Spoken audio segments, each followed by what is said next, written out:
बेटी की परवरिश। जिंदगी किसी को किस मोड़ तक ला सकती है। एक दिन कविता अपने पति से कहती है, कौन है ये बच्ची, बताते क्यों नहीं, क्यों लेकर आए हो इसे यहाँ? कविता, ये मेरी बच्ची है। माँ पापा मेरी शादी शिवानी से करने के लिए मान नहीं रहे थे, लेकिन मैं उससे बहुत प्यार करता था। अब वो इस दुनिया में नहीं है, लेकिन सन्निका की जिम्मेदारी मेरी है। इसे मैं अपने पास ही रखूंगा। कविता ये देखकर सुनकर सन्न रह जाती है। कैसी बात कर रहे हैं आप? लोग क्या कहेंगे? मैं कैसे इस बच्चे के साथ जीवन चलाऊंगी? देखिए, इसे देखकर मुझे टेंशन हो रही है। आप इसे ले जाइए यहाँ से। मेरी भी तो बेटी है, मैं उसका हक कैसे मार दूं? दिनेश कविता को किसी तरह समझा लेता है। देखो सन्निका, ये आज से तुम्हारी माँ है, इन्हें तुम्हें माँ कहना है। कविता को तो सन्निका को देखना भी गवारा नहीं है, फिर वो उसकी माँ कैसे बन पाती? और शायद दिनेश भी ये हकीकत जानता था। कुछ साल बाद देखिए, अब राधिका बड़ी हो गई है, उसके लिए किसी अच्छे घर का रिश्ता देखिए ना। शादी तो करवानी है ना? हाँ, लेकिन सन्निका उससे बड़ी है, पहले तो उसकी शादी तय करेंगे ना। जमाना जानता है कि वो एक नाजायज लड़की है, कोई उससे शादी क्यों करेगा? वैसे भी आता है क्या उसे, जो कोई उसे अपने घर की बहू बनाएगा? तभी वहाँ सन्निका आ जाती है। पापा, मुझे स्कॉलरशिप मिल गई है, आगे का सारा खर्चा यूनिवर्सिटी वाले उठाएंगे। मैं कल ही वहाँ हॉस्टल में शिफ्ट हो रही हूँ। लो, सुना दिया ना फैसला। अरे अब क्यों शिफ्ट हो रही हो? पहले ही हो जाती शिफ्ट। दुनिया में यूं कालिक तो ना होती हमारी। क्या यार कविता, एक तो खुशी की बात है कि लड़की को कुछ आगे बढ़ने पढ़ने का मौका मिल रहा है, लेकिन नहीं, तुमको तो केवल ताना मारना ही आता है। जाकर देखो शिवानी क्या कर रही है। अरे हाँ, मैं शिवानी को दूध देना भूल गई, वो कैसे उठेगी? कविता को ये सुनकर गुस्सा आ जाता है। हाँ हाँ, अपनी किताबों से फुर्सत मिले तब ना। मेरी बेटी ना कुछ खाए ना कुछ पिए, यही तो चाहती हो तुम। सन्निका, जिसने कभी कविता से बात ही नहीं की थी, क्योंकि वो उसे हमेशा कोसती, वो वहां से बिना कुछ कहे निकल जाती है।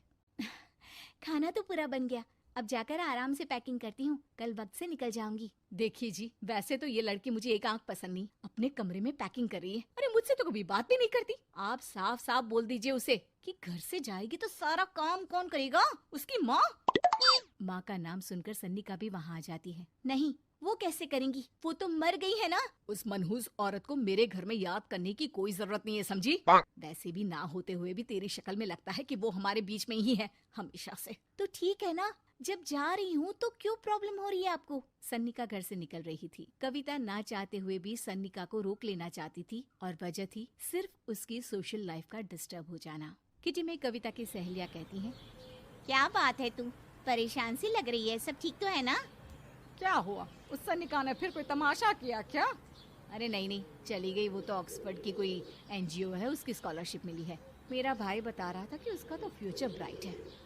अरे चल ना, तुझे क्या, तेरा तो पीछा छूटा उससे। अरे कैसे क्या नहीं, घर का सारा काम करती थी।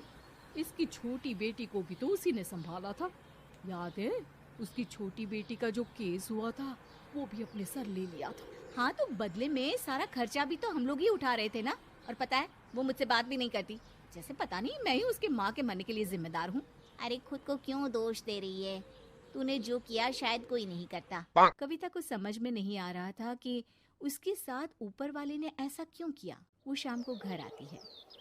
आज तो बहुत खुश होगी तुम, एक बला से छुटकारा मिला ना तुमको। बेचारी की जिंदगी नरक बना कर रखी थी। वो तो कहते हैं ना, ऊपर वाला सब देखता है। देखो, चुन लिया उसने अपना रास्ता। कविता का मन तो करता है कि वो पति को सब कुछ सुना दे, लेकिन सामने सास खड़ी होती है। ये तो है, बेचारे को खाना बनाने से लेकर घर के सारे काम करने पड़ते थे। बाहर का भी कोई काम होता तो वही देखती। अब देखते हैं घर का काम कैसे होता है। तभी कविता की बेटी उसके लिए चाय लेकर आ जाती है। लो माँ चाय, कैसी रही किट्टी? अच्छी थी बेटा, खाने में कुछ बनाया है क्या? हाँ, सन्निका दीदी जैसी ही सब्जी बना दी है, आप रोटी बना लो। और हाँ, कल मैं चली जाऊंगी इलेक्ट्रिक बिल और राशन लाने के लिए। अच्छा अच्छा, पैसे मैं दे दूंगी। सन्नी का कार्ड दे गई है ना? हाँ माँ, एक कार्ड तो देकर गई है। अरे चोर नहीं थी वो, मेरे बेटे का ही खून है। पता नहीं कितना घमंड भरा है इसमें। अरे छोड़ो ना माँ, जिसको जो बनना था वो बन ही जाएगा। अच्छा माँ, कल चलना है उसके कॉलेज में, सभी पेरेंट्स को बुलाया गया है। अब कविता तो जाने से रही, तो हम ही साथ चलते हैं। हाँ बेटा, उस बिन माँ की बेटी का है ही कौन। अब क्या था, कविता का गुस्सा फूट पड़ता है। आप लोगों के जैसे तो इंसान नहीं देखे मैंने। अरे मेरे सामने ही अपनी नाजायज बेटी को लाकर बिठा दिया। रोज मैं उसे देखती तो एहसास होता कि कैसे आपने मुझे इतना बड़ा धोखा दिया। जरा सोचिए तो, अगर ऐसा ही कुछ मैंने किया होता तो। अरे रहने दे, क्या नहीं किया तूने उसके बदले में। उस मासूम के साथ क्या क्या करती थी सब जानते हैं हम। अरे छोड़ो ना माँ, ये तो एक बात लेकर बैठ जाती है। चलो सोने चलते हैं। अगले दिन दिनेश और उसकी माँ सन्निका के कॉलेज में जाते हैं। कैसी हो बेटा? मेरा नाम रोशन करना। जरूर पापा, ये ले बेटा पैसे रख ले। नहीं, वो कविता ने काट दिया है। अरे बेटा, वो माँ है तुम्हारी, उसका नाम क्यों लेती हो? अरे हटाओ भी, क्या ही क्या है उसने इसके लिए, क्यों माँ बोले। तभी वहाँ सन्निका की टीचर आ जाती है। सन्निका की माँ नहीं आई? जी नहीं, वो घर में बेटी है ना, सबका एक साथ आना तो मुमकिन नहीं था। तो उन्हें भेज देते, हम सभी उनसे मिलना चाहते हैं। मानना पड़ेगा, बहुत अच्छी तरह से पाला है उन्होंने अपनी बेटी को। क्या घर का काम, क्या बाहर का, कॉन्फिडेंस तो कूट कूट कर भरा है। पैसे रुपये के लिए भी इसे किसी का मुंह नहीं देखना पड़ता। स्कूली शिक्षा भी लाजवाब है।